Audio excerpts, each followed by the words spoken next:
Ya, selamat pagi teman-teman. Jadi minggu ini kita akan ada sesi presentasi top tier artikel ya, yang dipublikasikan di The Accounting Review, judulnya To Busy or Well Connected, Evidence from a Shock to Multiple Directorships. Oke, hari ini yang presentasi adalah Fiona. Langsung aja Fiona, silahkan. Oke, terima kasih Mas Chef. Oke, hari ini aku akan presentasi salah satu top tier yang judulnya TBC or Well Connected, Evidence from Shock to Multiple Directorship. Jadi highlight penelitian ini itu bertujuan untuk menguji apakah ada hubungan antara shock directorship dan board connection dengan firm performance, monitoring quality dan strategic advising ketika peristiwa merger dan akuisisi terjadi. Lalu dari hasil temuan penelitian ini ditemukan bahwa yang pertama, perusahaan yang mengalami penurunan dalam multiple directorship itu cenderung dapat meningkatkan operating performance, monitoring, dan strategic advising-nya. Namun, perusahaan yang mengalami penurunan terhadap board connection itu cenderung untuk mengalami penurunan atas operating performance dan advising. Nah, penelitian ini itu berlatar belakang karena penulis merasa temuan riset-riset terdahulu belum memberikan gambaran jelas mengenai hubungan antara multiple directorship dan firm performance, yang di satu sisi ada yang mengatakan bahwa firm performance itu akan meningkat ketika direksi memiliki banyak koneksi. Namun di lain sisi, firm performance juga dapat menurun ketika direktur terlalu sibuk dan tidak memiliki banyak waktu. Lalu kontribusi penelitian di penelitian ini yang pertama yaitu memberikan evidence baru mengenai proxy director workload dan connection yang dapat mempengaruhi multiple directorship. Lalu yang kedua yaitu penelitian ini juga berkontribusi untuk mengembangkan literatur baru mengenai kesentralan dan konektivitas board. Lalu hipotesis yang dikembangkan dalam penelitian ini yang pertama yaitu penurunan atas kesibukan direktur dan koneksinya itu tidak memiliki hubungan signifikansi dengan firm performance. Lalu hipotesis keduanya bahwa direktur yang sibuk dan direktur yang mengalami penurunan kesibukan dan penurunan koneksi itu tidak memiliki hubungan signifikan dengan monitoring atas financial reporting quality. Lalu hipotesis ketiganya bahwa penurunan atas kesibukan direktur dan koneksinya tidak memiliki hubungan signifikan terhadap strategic advising. Lalu ini adalah sampel selection pada penelitian ini. Sampel yang dipilih dalam penelitian ini itu diambil dari data Security Data Corporation Merger and Acquisition dari tahun 2002 hingga tahun 2014 dengan beberapa kriteria berikut, dan total sampel yang digunakan yaitu sebanyak 693 sampel. Lalu research design pada penelitian ini ada 3 persamaan, di mana persamaan pertama itu adalah untuk menguji perubahan board participation. Nah, persamaan pertama ini tidak digunakan untuk menjawab hipotesis pertama dan hingga ketiga, tapi untuk kayak peneliti ingin melakukan pengujian atas perubahan board participation. Nah, board participation di sini itu menggunakan proxy number of committee dan number of chair committee. Lalu persamaan kedua dan ketiga ini adalah persamaan untuk menjawab hipotesis pertama hingga ketiga dalam penelitian ini. Oke, kita langsung saja menuju ke hasil penelitian.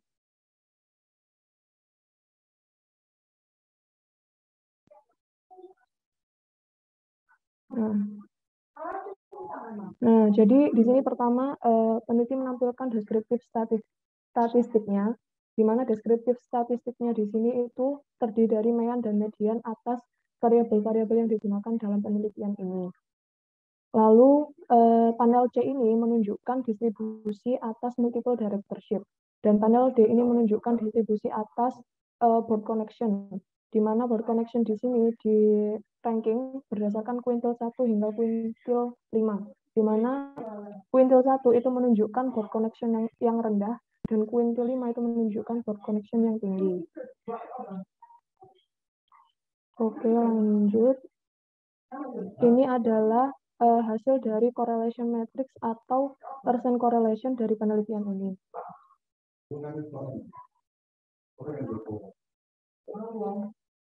Kita langsung lanjut saja ke mean regression.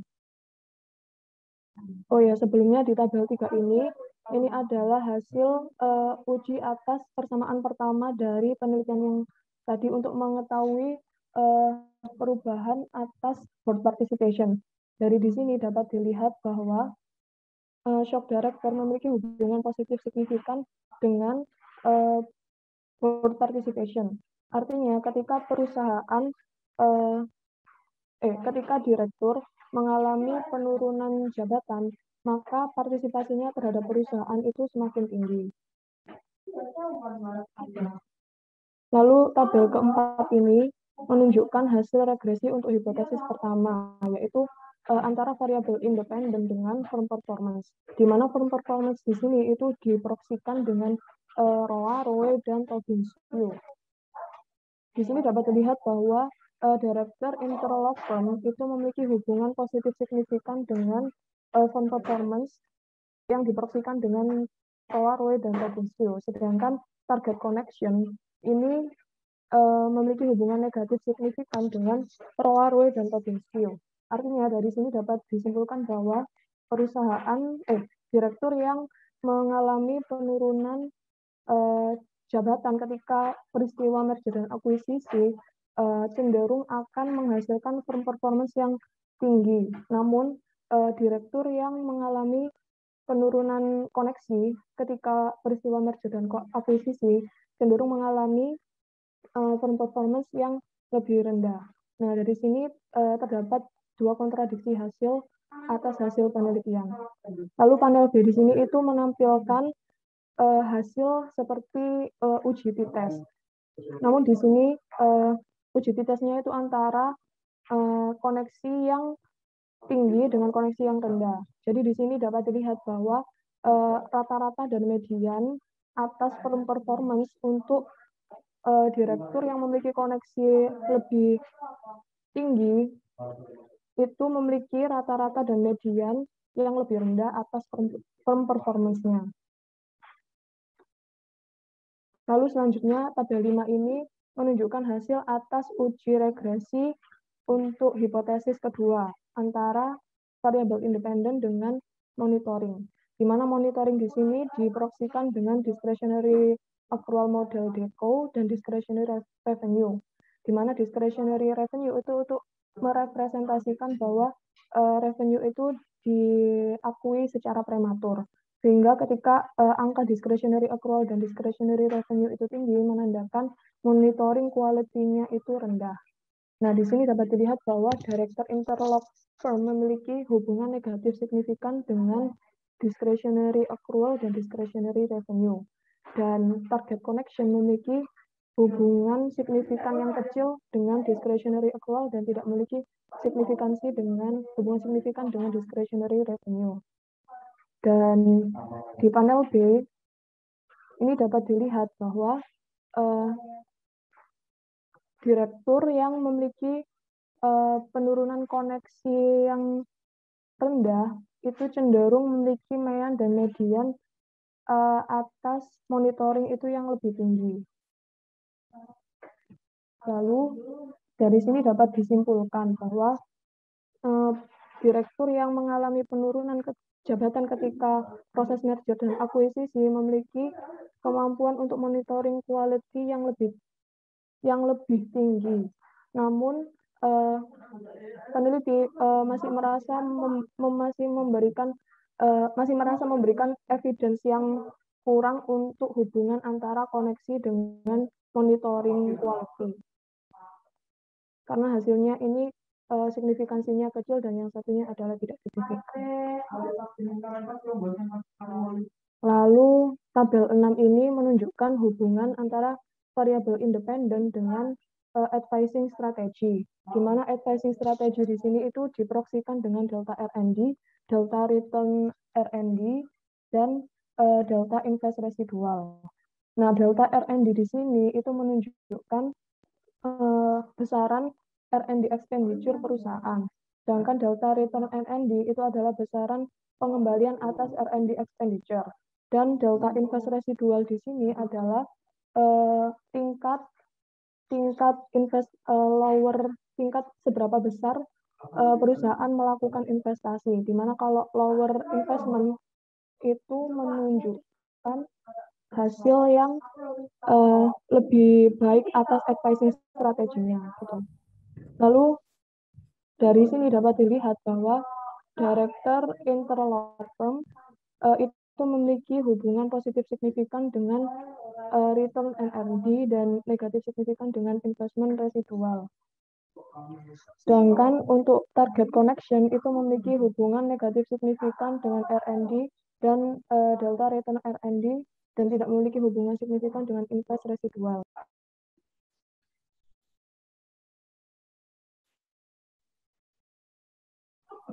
Lalu untuk panel B, di sini dapat dilihat bahwa rata-rata dan median untuk direktur yang memiliki koneksi yang lebih kecil itu memiliki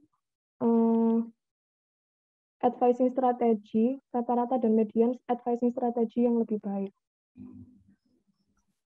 Lalu, bentar.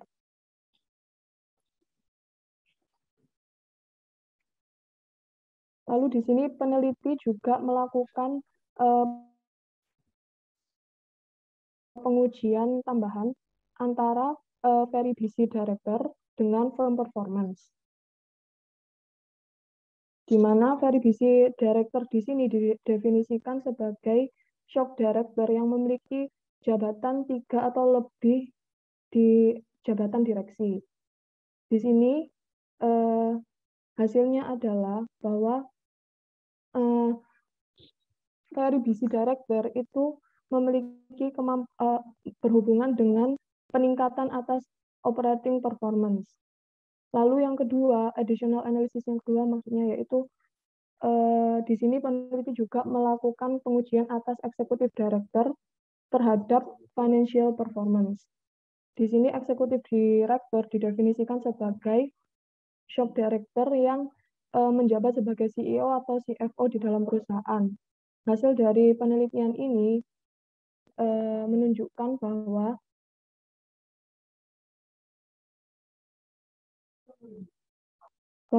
direktur interlock firm itu menghasilkan peningkatan performance yang lebih rendah dan monitoring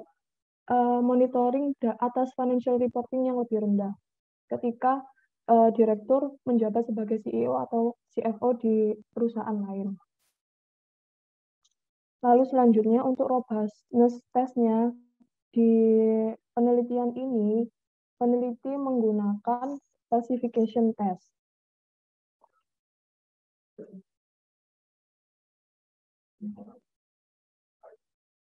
Nah, falsification test ini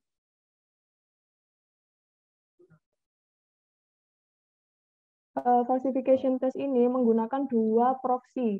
Yang pertama yaitu non-complete M&A dan director with new board seats. Di mana new complete M&A itu didefinisikan sebagai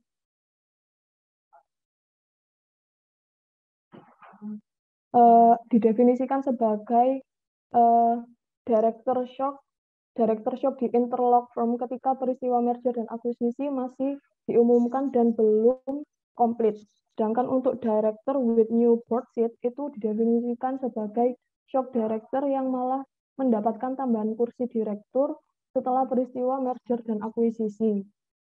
Lalu dari tabel ini dapat dilihat bahwa antara non-complete M&A dengan dengan firm performance yang diproksikan dengan Rowe dan Tobinski memiliki hubungan negatif signifikan dan antara non-complete M&A dengan monitoring quality memiliki hubungan positif signifikan Dan antara non-complete M&A dengan advising strategi memiliki hubungan negatif signifikan. Dan begitu pula antara director with new board seats dengan firm performance, lalu monitoring dan strategic advising. Dari hasil itu dapat disimpulkan bahwa hasil penelitian ini kemungkinan besar itu disebabkan oleh tingkat workload di direktur daripada efek pengganggu lain selama proses merger dan akuisisi. Seperti itu. Mungkin ada pertanyaan? Oke, terima kasih Fiona atas presentasinya. Mungkin dari partisipan ada yang bisa ditanyakan kepada presenter. Ya, halo, Fiona. Ya. Ya, boleh tolong lihat hipotesisnya tadi nggak? Yang ada di PPT-mu mungkin. Ini.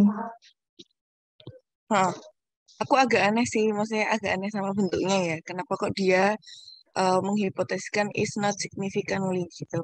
Padahal biasanya kan kalau kita bikin penelitian tuh ya yang diharapkan tuh signifikan, tapi kok ini kok is not significantly. Mungkin di situ ada penjelasannya nggak atau gimana gitu. Agak aneh aja sih, makasih. Atau mungkin aku yang baru tau kalau misalkan ternyata hipotesis bisa dibuat seperti ini gitu. Makasih ya. Ya.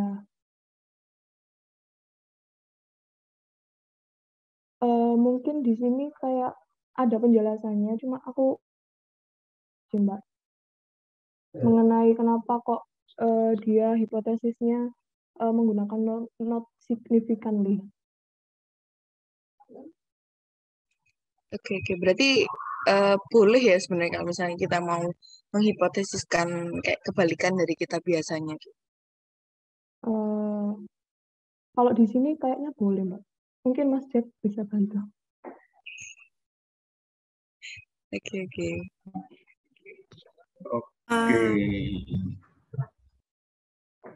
Ya, terima kasih tadi Titi sudah meng-cover ya, karena kebetulan aku ada keperluan tadi. Oke, yang terkait tadi pertanyaan, aku sebenarnya kurang mendengar pertanyaannya Yuli tadi, tapi kalau lihat dari jawabannya Yona harusnya masalah itu ya, hipotesis yang tadi ya. Jadi hipotesis seperti ini itu dikenal namanya null hipotesis. Nah, hipotesis ini apakah boleh, apakah enggak? Ya boleh-boleh saja sebenarnya. Apa buktinya di sini kan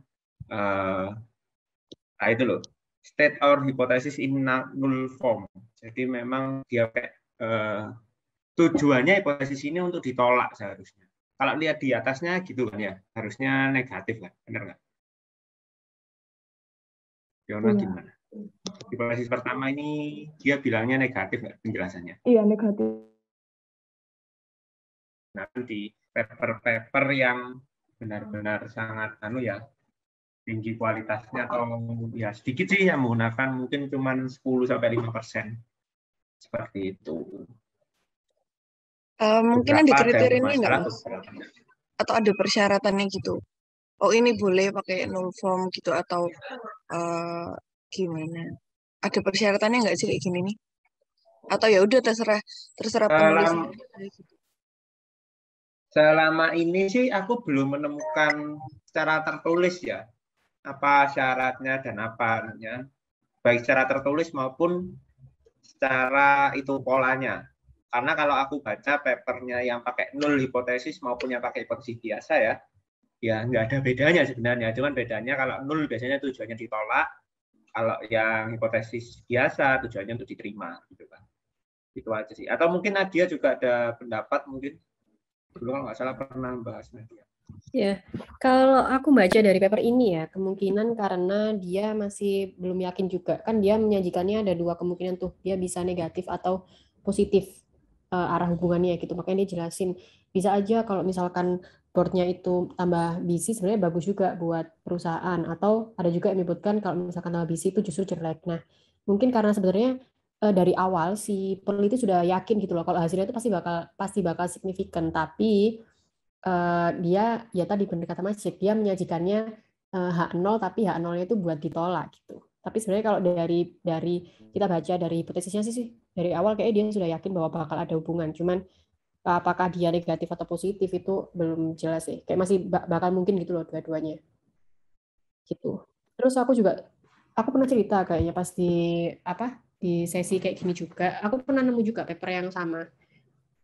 Topiknya aja beda, maksudnya dia menyajikannya juga dalam bentuk nol gitu, tapi memang dijelasin juga kalau dia tuh bisa aja kemungkinan berhubungan positif atau negatif gitu, tapi udah yakin bahwa bakal ada hubungannya, cuman disajikannya dalam bentuk nol gitu sih Yul. Tapi kalau untuk syaratnya apakah ada persyaratan tertentu kapan kita harus pakai nol, kapan kita harus pakai yang H1 biasanya itu belum ini sih, belum tahu juga. Oke, terima kasih Nadia, Mas Fajar. Ya, terima kasih Mas dan Mbak. Ada pertanyaan lain dari teman-teman? Teman-teman mungkin ada pertanyaan atau ada yang ingin didiskusikan? Halo, Fiona. Iya. Ya, aku mau nanya ini ya tentang sampelnya ya. Kalau nggak salah tadi sampelnya ada 693 ya. Tapi di hasil penelitian ya kayak regresi terus labas itu beda-beda ya. Itu kenapa ya? Aku kurang paham sih. Oh ya.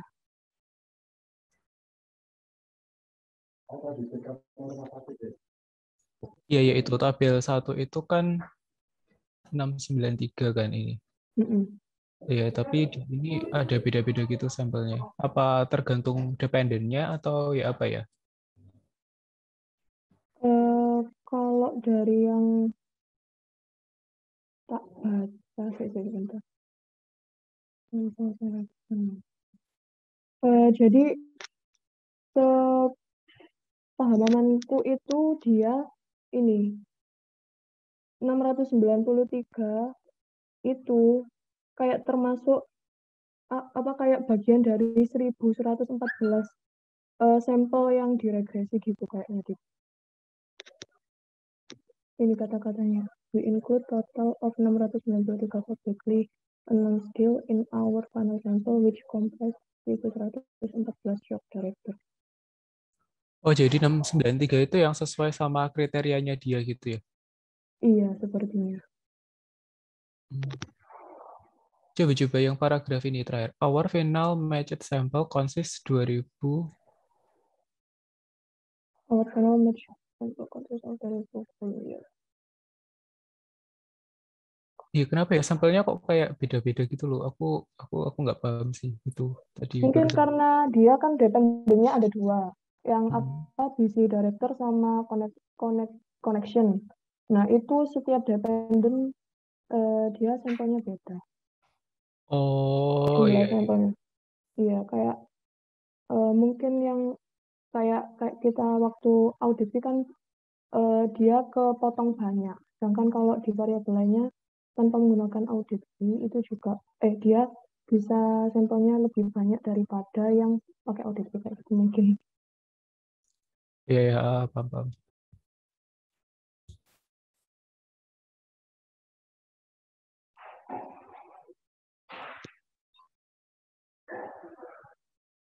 Mungkin dari teman-teman lain, apakah ada pertanyaan?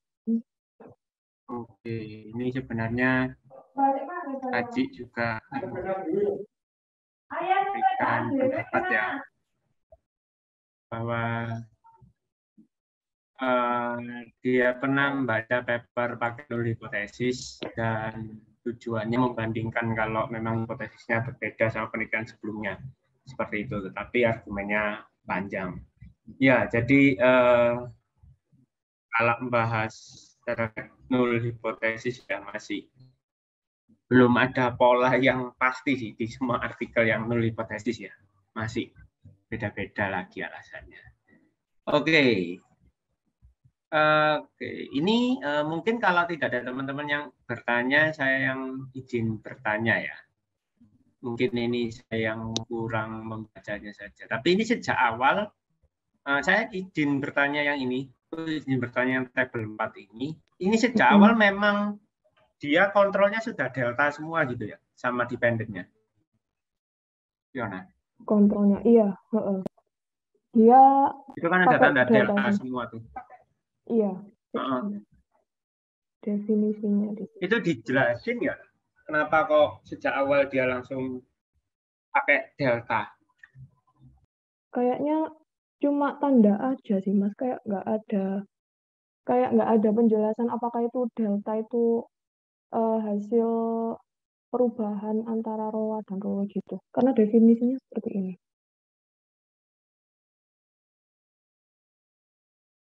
Oh iya, karena definisinya kan gini tuh, nggak ada delta, nggak ada itunya tuh lambang segitiganya itu kan. Makanya definisinya ada kayak selisihnya. Kalau ada lambang itunya kan berarti dia selisihnya. Nah. Iya, mau menambahkan Mas Syek. Halo. Ya, mau menambahkan ya Mas Fajar. Jadi kenapa kok dia pakai delta? Kemungkinan karena variable independennya tadi kan yang director interlock forms itu kan dia daminya ketika ada penurunan ya. Jadi kayak memang karena ada perubahan gitu loh. Nah, dia mau lihat ketika ada perubahan multiple directorship itu, apakah juga ngefek pada perubahan si performance-nya tadi. Dan imbasnya ya harusnya variable kontrolnya juga yang lainnya pakai delta gitu. Apakah perubahan itu ngefek ke perubahan juga gitu. Makanya kenapa dia pakai delta. Oke. Ya, terima kasih Nadia. Menarik ini berarti ya. Mungkin untuk teman-teman yang bingung terkait additional analysis bisa menerapkan ini ya. Biasanya kita kan hanya kayak misal nih, sini ada gambaran. Oh, enggak ada gambaran. Ya, misalkan penelitiannya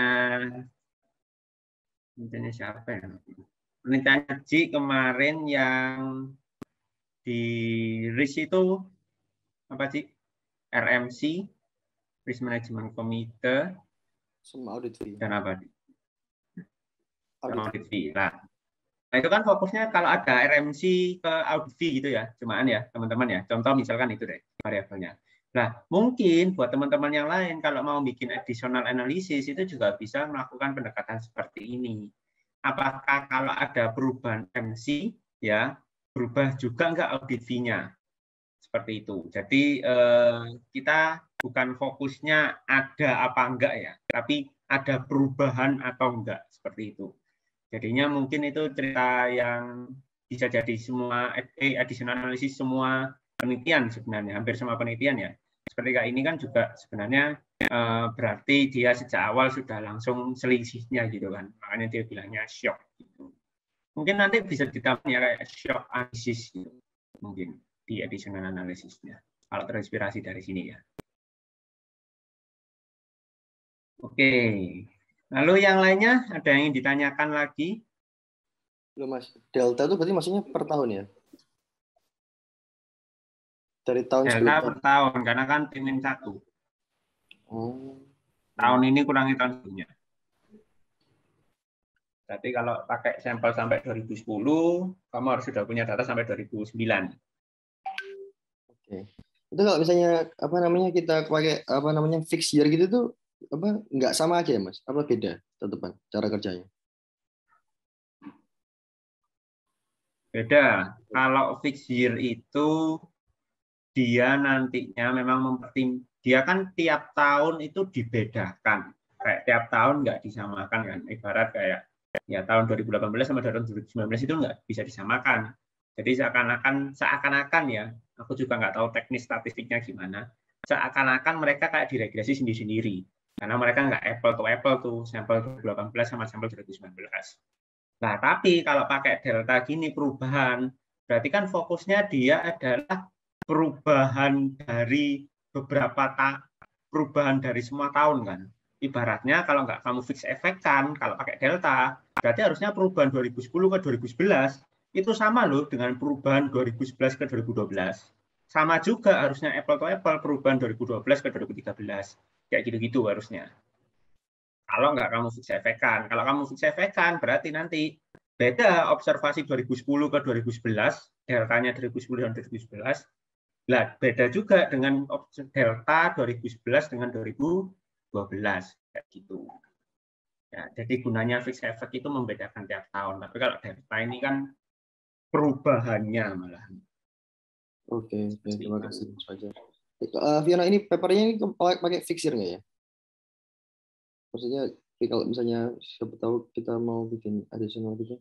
Oke. Oh, pakai ya? Oh. Mm-mm. Oke, terima kasih. Oke, kalau nggak ada nih paper yang sebenarnya berarti mungkin ide barunya adalah shock-nya ini ya mungkin ya, karena kalau busy itu kan sama Quintel ini mungkin tuh busy itu sudah cukup banyak ya harusnya penelitiannya, sama dependennya kalau aku lihat tadi pertama ROA, ROE dan ini juga apa R&D, return R&D, investment residu kan berarti investment efisiensi sebenarnya itu juga sebenarnya variabel-variabel yang nggak baru banget ya jika dibandingkan dengan penelitian top tier lainnya, top tier ya. Kayak kemarin kan CEO Celebrity dan sebagainya. Nah, mungkin menariknya adalah di shock-nya. Jadi shock-nya bisa kita adopsi ya, adaptasi. Oke, kalau tidak ada yang ditanyakan, terima kasih Fiona atas presentasinya ya. Setidaknya kita belajar ilmu baru lagi seperti itu. Terima kasih juga atas perhatiannya teman-teman ya. Selamat siang. Wassalamualaikum warahmatullahi wabarakatuh. Waalaikumsalam warahmatullahi wabarakatuh.